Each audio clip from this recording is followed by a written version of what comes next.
Competition is one of the principles of life and a survival need. But humans seem to take it to a higher level. For the other creatures, competition is for basic needs such as food, territory, shelter, and reproduction, which relate to be. As for humans, they go beyond those needs and compete for to have. Even though this can nurture excellence and produce positive effects when oriented towards personal growth or development, only God knows what some humans can do for the sake of having. Without having, we seem to be nothing. Without having, we feel we are nothing. When confrontation happens, some people would even swagger and say, "Do you know who I am?" By who I am, meaning what I have. Competition seems to nurture attachment and a lack of compassion. Instead of competition with the intent of defeating or belittling someone so we can win, shine, or look big, which often comes with cheating and hatred, I value the hard work and effort naturally put into something done with the heart, by the soul. Even if competition is a principle of life, one gift that sets humans apart is the ability to transcend it. However, while other creatures compete for survival needs, in addition to these, humans compete for glory because, in society, respect and dignity are too often conditioned to have. For society, you need to have something to be someone, whether material possessions, power, or attributes. And if you have nothing, you are no one. Self-love is a foundation for healthy relationships, and it prevents dependency on others for validation and happiness. It may also require healing and letting go of past judgments, labels, and attachments. However, we often tend to confuse self-love and self-esteem with selfishness and arrogance, prioritizing our own needs and desires at the expense of others without considering their feelings or needs. To love oneself, it can be necessary to make peace with who we have been or who we have become, which can come to making peace with our journey and experiences that may have taken away our love or worthiness for ourselves. Self-love and self-esteem arise from accepting oneself with a positive regard and having confidence in one's value. They cultivate authenticity and self-compassion, leading to understanding and compassion towards others.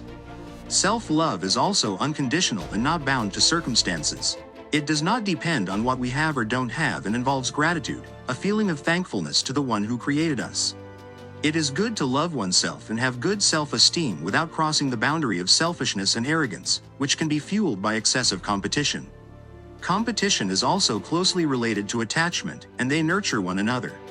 Even though they can foster the achievement of goals, having spent years attached to my ambitions and desires before my period of introspection, seeking to bend life to my will, on the one hand, and embracing detachment to align with life's flow and embed my aspirations within it later, on the other hand, I found the experience of detachment to be more invaluable for me.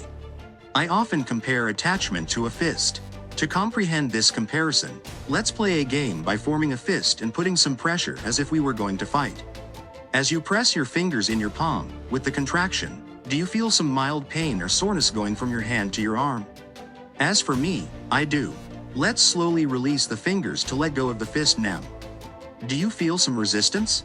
With this resistance, when proceeding slowly, there's a subtle numbness sensation in the fingers such that it seems easier to close them down to a fist again rather than straightening them and letting them relax.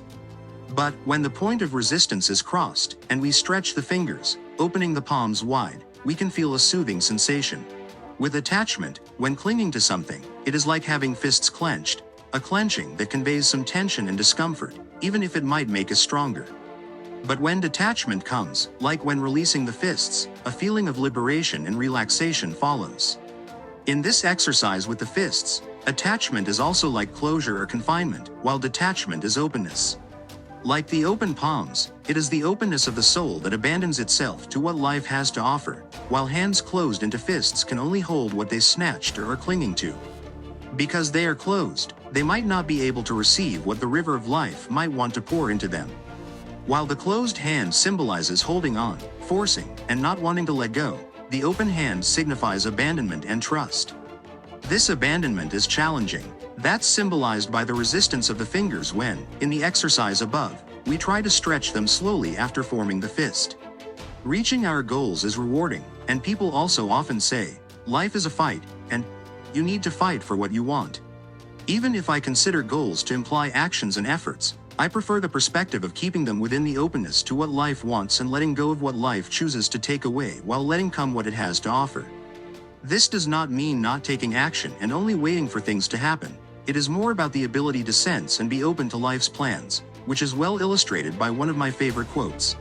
Life is a dance between making it happen and letting it happen. By Arianna Huffington. We measure who we are based on what we have. Nothing is fundamentally wrong with having, which enables us to share. Thus, who we are is more reflected in what we do or don't, the underneath soul's expression. For example, having titles, a lot of money, or wealth is not inherently evil. What can be wrong is when to have takes precedence over to be, how we get what we have and what we do from it. In other words, what we become for what we want or what we become because of what we have to become, which is to be in a future, to be to come. Our actions reflect who we are more than our possessions and attributes do. Actions and words, whether genuine and sincere or not, reflect the soul, a soul using its tool, the body. That's where lays the verb, to be. The I in I am, I do, and I have. I am directs from the inside of a person to their inside, the reflection of the soul on itself. I do directs from the inside to the outside, the reflection of the soul around itself. It is the soul manifesting in this realm. And I have directs from the outside to the inside, the reflection of the surrounding on the soul. To be is first. We are in the first instance, then come, to do, and to have. The absence of the last two cannot alter the fact of being. However, while balancing these aspects for a more fulfilling life is essential, to be is too often conditioned and limited to have. As the child grows, he learns to have so he can be. For some people, what they do for the sake of having does not matter, provided they can have so they can be. Without having, they feel they are not. The more they have, the more they think they are. For the growing child, fulfillment becomes the result of what they have. Take it away, and they feel they are nothing anymore. Such fulfillment is more illusional, a superficial contentedness that remains here in this realm, with what was borrowed from nature, when comes the time to leave. True fulfillment instead comes from the possibility for the soul to manifest in the verb to do. A soul expressing what it is deep inside and letting it out, in other words, to be expressing itself through to do. For example, an artist drawing a masterpiece might find more fulfillment than a rich person who acquires it for a high price at an auction. Similarly, a passionate farmer who grows food or a chef cooking a meal with love may be more fulfilled than those who consume the food. Therefore, when it comes to fulfillment, a person may need to get what he feels deep inside to come out and be manifested. And if the authentic to be, stripped of fear, manifests through to do, while to have luckily follows, maybe that's where real success can be found. Indeed, I see true happiness as the result of aligning with our deepest, most authentic selves. This alignment involves self-knowledge, which seems to be declining in our societies due to judgment and the fear of its consequences.